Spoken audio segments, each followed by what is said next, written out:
Binuhat ni LeBron James ang Lakers sa crunch time. Talagang kalabaw lang ang tumatanda. Anthony Davis nakaisa na din kay Sabonis at Lakers 3-0 na. Tapatan nga ng dalawang team sa West na Kings at Lakers. First quarter, agresibo agad si AD at D'Lo. Naka-N1 play kaagad. Sinundan naman ni LeBron ng pass break score. Inatake naman ni Anthony Davis ang depensa ni Sabonis. Pero dumanta sa Sabonis, bumawi naman agad. Tinakdakan si Anthony Davis sa transition at Keegan Murray slam dunk. Second quarter, LeBron James mid-range jumper at isang behind the back pass para sa tres ng rookie na si Dalton Knecht.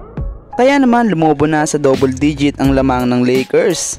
Gandang bounce pass naman ni AD para sa slam dunk ng rookie.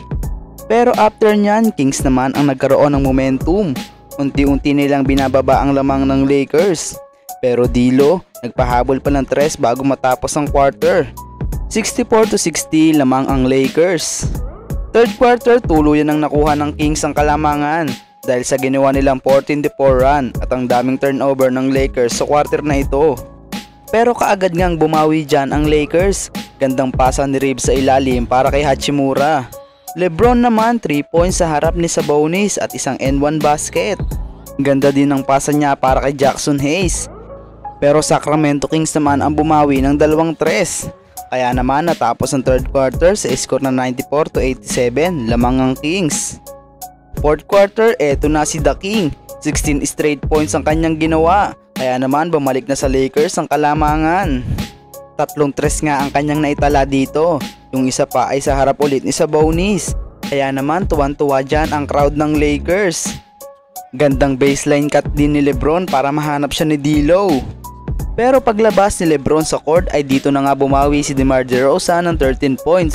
Kaya naman bumaba na sa single digit ang kanilang hinahabol. Kaya pinasok na ni Coach JJ Redick si LeBron ng 4 minutes mark. Si The King na nga ang nagmando ng opensa ng Lakers. Gaganda ng kanyang mga pasa para sa kanyang mga teammate. 40 seconds na lang ang natitira ng ma-open sa tres si AD at naipasok niya naman ito. Pero Sabonis sagot din kaagad ng slam dunk para ibaba sa 1 possession game. Pero LeBron James nahanap ang bukas sa ilalim na si Rui Hachimura. At sa huli, panalo ang Lakers sa likod ng triple-double ni LeBron James.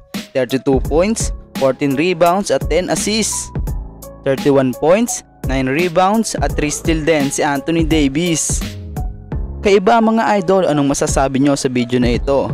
I-comment lang yan sa baba at ating babasahin. Maraming salamat po.